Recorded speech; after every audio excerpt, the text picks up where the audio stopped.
हो जाएगी ना। चलिए हम लोग जो है इसके पहले इलेक्ट्रॉन एफिनिटी की डेफिनेशन देखा था और उसको प्रभावित करने वाले विभिन्न फैक्टर्स को देखा था। अब हम लोग इस क्लास में वेरिएशन देखेंगे। वेरिएशन इलेक्ट्रॉन एफिनिटी का किसी पीरियड में या ग्रुप में, जब हम किसी पीरियड में लेफ्ट टू राइट चलते हैं या टॉप टू बॉटम चलते हैं, तो इलेक्ट्रॉन एफिनिटी में किस प्रकार का वेरिएशन है, इसको हमें देखना है। तो variation of electron affinity in periodic table. देखिए, जब हम जो है किसी पीरियड में लेफ्ट टू राइट चलते हैं, पीरियड में जब हम लेफ्ट टू राइट चलते हैं तो जेड इफेक्टिव अर्थात इफेक्टिव न्यूक्लियर चार्ज बढ़ता है। जब इफेक्टिव न्यूक्लियर चार्ज इंक्रीज करता है और आइटम की साइज डिक्रीज करती है, और ये दोनों फैक्टर इलेक्ट्रॉन एफिनिटी को फेवर करते हैं। इलेक्ट्रॉन एफिनिटी जो है ये प्रोपोर्शनल होता है जेड इफेक्टिव के, और ये प्रोपोर्शनल होता है किसके, 1/साइज के। तो जैसे जैसे साइज छोटी होती है इलेक्ट्रॉन एफिनिटी बढ़ती है। इफेक्टिव न्यूक्लियर चार्ज जैसे जैसे बढ़ता है इलेक्ट्रॉन एफिनिटी बढ़ती है। और जब हम लेफ्ट टू राइट चलते हैं तो इफेक्टिव न्यूक्लियर चार्ज भी बढ़ता है और एटम की साइज घटती है, अर्थात आइटम का जो साइज है और जो न्यूक्लियर चार्ज है, दोनों फैक्टर किसको फेवर करते हैं, दोनों फैक्टर फेवर करते हैं इलेक्ट्रॉन एफिनिटी को। तो जब हम लेफ्ट टू राइट चलते हैं तो इलेक्ट्रॉन एफिनिटी जनरली क्या करती है, इंक्रीज करती है, बढ़ जाती है। लेकिन इलेक्ट्रॉनिक कॉन्फ़िगरेशन बीच बीच में, क्योंकि इलेक्ट्रॉनिक कॉन्फ़िगरेशन का एक स्पेशल इफेक्ट है इलेक्ट्रॉन एफिनिटी पर, बीच बीच में इलेक्ट्रॉनिक कॉन्फ़िगरेशन वो स्पेशल आ जाता है जिसमें आउटर मोस्ट शेल फुलफिल या हाफ फिल होते हैं। तो जिस जिस ग्रुप में हाफ फिल या फुलफिल आउटर मोस्ट सबसेल आते हैं वहां ये ट्रेंड टूट जाता है, ट्रेंड का वायलेशन हो जाता है। जैसे सेकंड ग्रुप में, 15वें ग्रुप में और 18वें ग्रुप में, इन तीनों ग्रुप में यहाँ पे आउटर मोस्ट सबसेल फुलफिल होता है, यहाँ outermost subshell half fill होता है, यहाँ आउटर मोस्ट सबसेल फुलफिल होता है। तो ये जहाँ पर हाफ फिल फुलफिल सबसेल वाले सबसेल हो जाते हैं, आउटर मोस्ट सबसेल, वहां पर ये ट्रेंड का वायलेशन होता है। अगर हम एक नजर डालें पूरे पीरियोडिक टेबल के जो एलिमेंट्स हैं उनकी इलेक्ट्रॉन एफिनिटी पर, तो ध्यान देंगे हम जैसे जैसे लेफ्ट टू राइट जाते हैं, यहाँ और यहाँ के एक्सेप्शंस के बाद, ग्रुप 2, 15 और ग्रुप 18 के एक्सेप्शंस के बाद साथ जो है हम देखते हैं कि इलेक्ट्रॉन एफिनिटी यहाँ से यहाँ तक बढ़ती है। ग्रुप 17 में हाईएस्ट इलेक्ट्रॉन एफिनिटी होती है। अब ग्रुप 17 में क्लोरीन को देखें तो क्लोरीन की इलेक्ट्रॉन एफिनिटी जो है, इलेक्ट्रॉन एफिनिटी किसकी, क्लोरीन की, ये कितना है, 349 किलो जूल पर मोल होता है। इसका हाईएस्ट है पूरे पीरियोडिक टेबल में, जो क्लोरीन है उसका इलेक्ट्रॉन एफिनिटी हाईएस्ट है। लेकिन अगर हम ट्रांजिशन मेटल्स में बात करें तो गोल्ड की, ट्रांजिशन मेटल्स में गोल्ड की इलेक्ट्रॉन एफिनिटी देखिए हाईएस्ट होती है, 223 होती है। और इसकी हाईएस्ट इलेक्ट्रॉन एफिनिटी का कारण क्या है, जो लैंथेनाइट कंट्रैक्शन है। देखिए यहाँ लैंथेनाइट है, यहाँ से लैंथेनाइट कंट्रैक्शन शुरू होता है। लैंथेनाइट कंट्रैक्शन की वजह से गोल्ड की इलेक्ट्रॉन एफिनिटी सबसे अधिक होती है।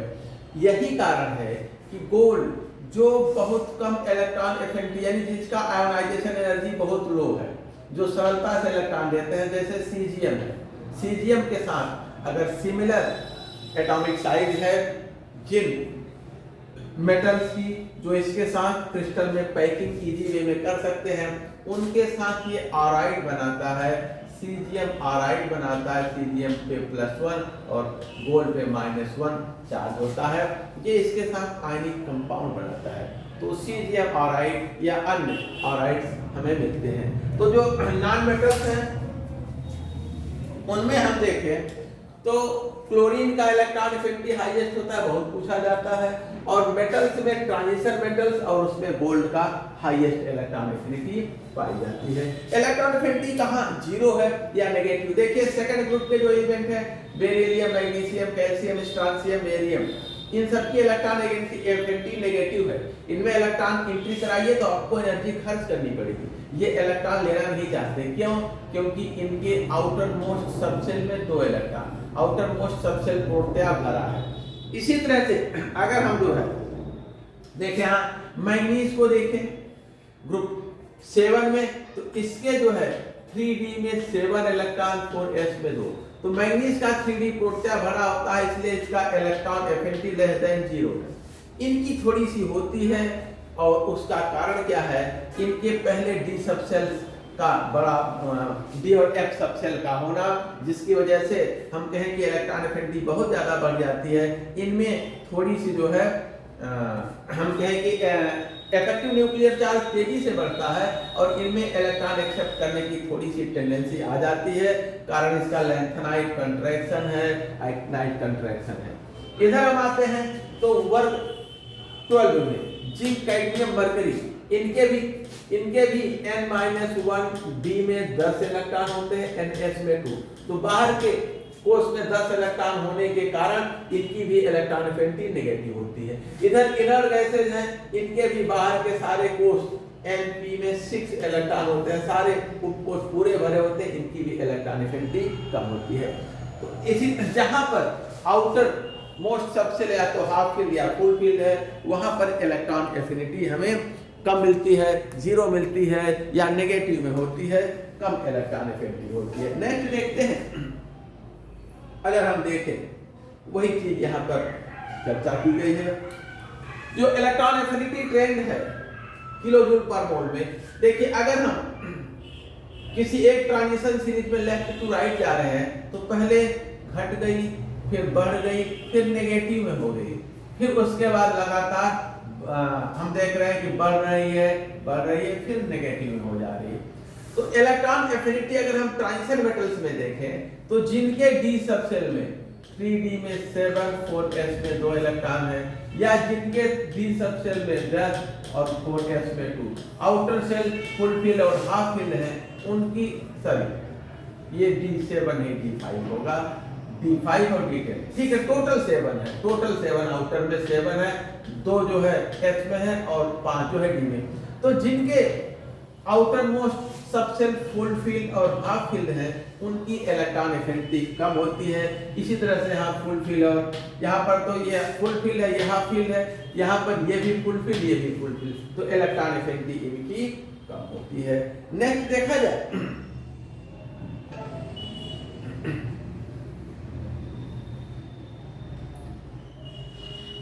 जो ट्रांजिशन मेटल्स हैं उनमें लैंथेनाइट कंट्रैक्शन के कारण जो पोस्ट लैंथेनाइट एलिमेंट्स हैं, लैंथेनम के बाद के जो एलिमेंट्स हैं, जो पोस्ट लैंथेनाइट एलिमेंट्स हैं, उनका इलेक्ट्रॉन एफिनिटी बहुत अधिक है due to lanthanide contraction. Among the post lanthanide elements electron affinity is usually high. जो पोस्ट लैंथेनाइट एलिमेंट्स हैं उनकी इलेक्ट्रॉन एफिनिटी सामान्यतः बहुत अधिक होती है। इसका कारण क्या है? Lanthanide contraction. अब यदि हम किसी ग्रुप में जाते हैं, यदि हम किसी ग्रुप में मूव करें टॉप टू बॉटम, तो देखिए इलेक्ट्रॉन एफिनिटी किस प्रकार से परिवर्तित होगी। ग्रुप में हम टॉप टू बॉटम जाते हैं तो प्रिंसिपल क्वांटम नंबर बढ़ता है, इफेक्टिव न्यूक्लियर चार्ज भी बढ़ता है। और इफेक्टिव न्यूक्लियर चार्ज जो है देखा जाए, जैसे जैसे इफेक्टिव न्यूक्लियर चार्ज अगर कम हो रहा है तो आइटम का साइज बढ़ जाता है। प्रिंसिपल क्वांटम नंबर जैसे जैसे बढ़ रहा है तो इसके स्क्वायर के प्रोपोर्शनल होता है आइटम का रेडियस। आइटम का स्क्वायर इफेक्ट है और इफेक्टिव न्यूक्लियर चार्ज का जो है स्क्वायर इफेक्ट नहीं है।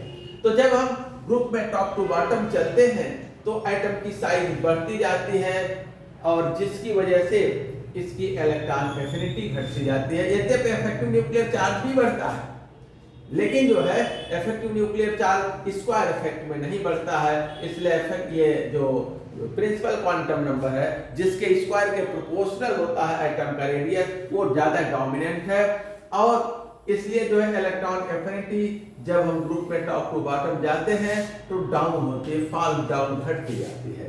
लेकिन कुछ एक्सेप्शंस हैं। एक्सेप्शन देखिए, फ्लोरीन नीचे है, क्लोरीन ऊपर, लेकिन क्लोरीन की इलेक्ट्रॉन एफिनिटी फ्लोरीन से ज्यादा है, सल्फर की इलेक्ट्रॉन एफिनिटी ऑक्सीजन से ज्यादा है, फास्फोरस की इलेक्ट्रॉन एफिनिटी नाइट्रोजन से ज्यादा है, और एल्युमिनियम की इलेक्ट्रॉन एफिनिटी बोरान से ज्यादा है। इस एक्सेप्शनल इलेक्ट्रॉन एफिनिटी का कारण क्या है? इनकी स्मॉल साइज और आउटर शेल की high electron density, high electron density of outer shell, outer shell की हाई इलेक्ट्रॉन डेंसिटी। ठीक है, यहाँ इलेक्ट्रॉन डेंसिटी लो होने के कारण आने वाले इलेक्ट्रॉन को ये अपोज करते हैं। ठीक है, electronegativity sequence is in the opposite order of electron affinity. तो अच्छा, यहाँ पर देखिए एक हमें पॉइंट और मिल रहा है कि जो इलेक्ट्रोनेगेटिविटी सीक्वेंस है, इलेक्ट्रोनेगेटिविटी इसकी ज्यादा है, इलेक्ट्रोनेगेटिविटी इसकी ज्यादा है, इलेक्ट्रॉन एफिनिटी इसकी ज्यादा है, इलेक्ट्रोनेगेटिविटी इसकी ज्यादा है, इलेक्ट्रॉन एफिनिटी इसकी ज्यादा है, इलेक्ट्रोनेगेटिविटी इसकी ज्यादा, इलेक्ट्रॉन एफिनिटी इसकी ज्यादा। तो इधर वालों की इलेक्ट्रोनेगेटिविटी ज्यादा, इलेक्ट्रॉन इधर वालों का इलेक्ट्रॉन एफिनिटी, दोनों का अपोजिट ट्रेंड है यहाँ पर। बाकी अन्य जगहों पर सामान्यतः अपोजिट ट्रेंड नहीं मिलता है। ठीक है ना। अगला जो है, इसका कारण क्या है? इनकी इलेक्ट्रॉन एफिनिटी ज्यादा क्यों है? कारण ये है, इनमें देखिए जैसे क्लोरीन को हम ले ले तो क्लोरीन में 3s में 2 इलेक्ट्रॉन, 3p में 5 इलेक्ट्रॉन और 3d में कोई इलेक्ट्रॉन नहीं है। तो इनमें जब इलेक्ट्रॉन एक आता है, इलेक्ट्रॉन डेंसिटी बढ़ती है, तो ये इलेक्ट्रॉन 3d में मूव करते रहते हैं, जिसकी वजह से इसकी इलेक्ट्रॉन एफिनिटी ज्यादा होती है। लेकिन इनमें 3d वैकेंट 3d नहीं होता है। तो इनमें इलेक्ट्रॉन यहाँ आया, इलेक्ट्रॉन रिपल्सन बढ़ा तो इलेक्ट्रॉन इसमें चले जाते हैं, रिपल्सन कम हो जाता है। तो electron repulsion which is more for second period element, यहाँ पर इलेक्ट्रॉन रिपल्सन ज्यादा होता है because of small size is not so large in the third period element. Third period element में उतना ज्यादा नहीं है। ठीक है, क्योंकि एक तो ऑर्बिटल की साइज बड़ी होती है, दूसरा जो 3p ऑर्बिटल के इलेक्ट्रॉन है वो 3d ऑर्बिटल में मूव करते रहते हैं, जाते रहते हैं, जिसकी वजह से जो है इलेक्ट्रॉन एफिनिटी बढ़ जाती है। ठीक है, दूसरा हम देखें, हमने बताया कि जो आइडेड इलेक्ट्रॉन है 3p का, वो किस में मूव कर जाता है? 3d में मूव कर जाता है। इलेक्ट्रॉन रिपल्सन बढ़ जाता है, घट जाता है, इलेक्ट्रॉन एफिनिटी बढ़ जाती है। दूसरा, इसको हम जो है इस इक्वेशन के आधार पर भी एक्सप्लेन कर सकते हैं। डेल्टा H जो इलेक्ट्रॉन यानी एंथैल्पी है, वो alpha Q plus beta Q square. यहां पर देखिए जब Q की वैल्यू, चार्ज की वैल्यू जो है कम होती है, देखिए चार्ज की वैल्यू, यहाँ पर चार्ज है, इस पर चार्ज है और इधर एंथैल्पी चेंज है। जब चार्ज की वैल्यू कम होती है, यहाँ 0 चार्ज है, ऐसे ऐसे आ रहा है तो नेगेटिव चार्ज। यहाँ तक फ्लोरीन के लिए देखिए 0.4 माइनस 0.4 जब चार्ज है, तब तक डेल्टा H नेगेटिव है, अर्थात प्रोसेस एक्सोथर्मिक है। यहाँ के बाद ऊपर चढ़ने लगता है, अर्थात प्रोसेस एंडोथर्मिक होता है। यहाँ तक एक्सो, यहाँ आकर के एंडो, इस चार्ज से। क्योंकि जो लोवेस्ट वैल्यू है -0.4, उसके बाद जो है इसकी जब चार्ज इतना हो जाता है तब ये प्रोसेस आगे, इससे ज्यादा जब चार्ज बढ़ता है -5, -6, -7, तब ये प्रोसेस एक्सोथर्मिक होने लगता है, इसकी इलेक्ट्रॉन गेन एंथैल्पी घटने लगती है, अर्थात इलेक्ट्रॉन एफिनिटी कम होने लगती है, इलेक्ट्रॉन एफिनिटी इसकी कम होने लगती है। लेकिन क्लोरीन में देखा जाए तो सैचुरेशन कहां पर आ रहा है? -0.9 पर, यहां तक घटता है, इसके बाद प्रोसेस एक्सोथर्मिक होता है, तो यहाँ पे इलेक्ट्रॉन एफिनिटी हाईएस्ट, उसके बाद फिर घटने लगती है इलेक्ट्रॉन एफिनिटी। ठीक है, और हम देख रहे हैं कि शुरू में जो छोटे आइटम है, ये हम देख रहे हैं कि ज्यादा एंडोथर्मिक है, लेकिन आकर के इसके ऊपर, ये शुरू में तो ये ऊपर है, ये नीचे, तो ये ज्यादा एक्सोथर्मिक है, लेकिन अब ये ज्यादा एंडोथर्मिक हो जाता है। एक पर्टिकुलर चार्ज के बाद इलेक्ट्रॉन एफिनिटी फ्लोरीन की कम होने लगती है। और जहां से ये परिवर्तन होता है उसको क्रिटिकल वैल्यू हम कहते हैं चार्ज का। तो फ्लोरीन का क्रिटिकल वैल्यू -0.4 है, उसके बाद प्रोसेस ये कैसा होने लगता है एक्सोथर्मिक। क्लोरीन का -0.9 है, उसके बाद प्रोसेस कैसा होने लगता है एक्सोथर्मिक। लेकिन क्लोरीन जब इलेक्ट्रॉन ले रहा है तो ये ज्यादा जो है कैसा है एक्सोथर्मिक इधर है, लेकिन इधर एंडोथर्मिक ज्यादा हो जाता है, अर्थात फ्लोरीन की इलेक्ट्रॉन एफिनिटी कम होती है। और इसी चीज को यहाँ पर डिस्कस किया गया है। यहाँ पर देखिए जो स्लोप है फ्लोरीन का वो मच स्टीपर, ज्यादा ढाल है, कब तक -0.4 तक जब चार्ज है, लेकिन उसके बाद जो है ये क्लोरीन के ऊपर चला जाता है, क्लोरीन के ऊपर चला जाता है। पहले ये क्लोरीन का ऊपर है, फ्लोरीन का नीचे, बाद में फ्लोरीन का ऊपर और फ्लोरीन का नीचे। ये क्लोरीन है, ये फ्लोरीन है, तो फ्लोरीन पहले ज्यादा स्टीप है, बाद में ज्यादा ऊपर चला जाता है फ्लोरीन के कंपैरिजन में। ये -0.4 पर, -0.9 पर, ठीक है। और इसलिए क्लोरीन की इलेक्ट्रॉन एफिनिटी जो है वो कम, क्लोरीन की इलेक्ट्रॉन एफिनिटी ज्यादा है, ये ज्यादा चार्ज ग्रहण कर रहा है इसकी तुलना में, और लगभग 0.9 पे आते आते ये जो है नीचे और फ्लोरीन का ऊपर चला जाता है। It has been found that the curve cross that of fluorine at -0.9 charge पर फ्लोरीन का कर्व जो है वो क्लोरीन को क्रॉस कर जाता है। ये रहा, ये कारण था फ्लोरीन की अधिक इलेक्ट्रॉन एफिनिटी का। कुछ एल्कली कुछ जो है डी ब्लॉक एलिमेंट्स हैं, इनमें हम देखें लैंथेनाइट कंट्रैक्शन और रिलेटिविस्टिक इफेक्ट के कारण लैंथेनाइट की इलेक्ट्रॉन एफिनिटी यूजुअली हाई होता है। कोबाल्ट से ज्यादा रेडियम की है, इससे ज्यादा इरिडियम की है, ये बढ़ता जा रहा है। निकेल से ज्यादा पैलेडियम, पैलेडियम से ज्यादा प्लेटिनम, कॉपर से ज्यादा सिल्वर, सिल्वर से ज्यादा गोल्ड। इनकी जो है लैंथेनाइट कंट्रैक्शन के कारण इनकी इलेक्ट्रॉन एफिनिटी बढ़ रही है। सीरीज में लेफ्ट टू राइट चल रहे हैं हम। गोल्ड हम देखें, गोल्ड की हाईएस्ट इलेक्ट्रॉन एफिनिटी होती है और ये होता है -223 होता है। गोल्ड की highest electron affinity 223 kilojoule per mole होता है। इसलिए जो है गोल्ड जो है क्या बनाता है, एनायन बनाता है, सीजियम या अन्य बड़े एटम्स के साथ मेटल ऑराइड बनाता है। और ये जो है वेल इस्टेब्लिश्ड साइज अगर इनका ऐसा हो कि क्रिस्टल अच्छी तरह से बने, साइज में बहुत ज्यादा डिफरेंस ना हो, जिनके साथ उनके साथ ये एनायन के रूप में ऑराइड बनाता है। गोल्ड का हाईएस्ट इलेक्ट्रॉन एफिनिटी है पूरे ट्रांजिशन मेटल में। इस प्रकार से हम लोगों ने इलेक्ट्रॉन एफिनिटी को चर्चा किया। इसका पीडीएफ नोट्स हम ऐप में डाल दिए हैं, आप लोग उससे नोट्स बना लीजिएगा, एक रीडिंग लगा लीजिएगा। कोई डाउट होता है, कहीं पे कुछ कम समझ में आता है, कुछ पूछना है, तो उसको पेन से पेपर पे लिख के व्हाट्सएप पे वो पिक उसका हमको भेज देंगे, तो अगली क्लास में हम उसको चर्चा करेंगे। अब नेक्स्ट टॉपिक है इलेक्ट्रोनेगेटिविटी। इलेक्ट्रोनेगेटिविटी अब अगली क्लास में हम लोग चर्चा करेंगे। आज इलेक्ट्रॉन एफिनिटी को खत्म किए हैं, इसी पे क्लास बंद करते हैं। धन्यवाद सभी को।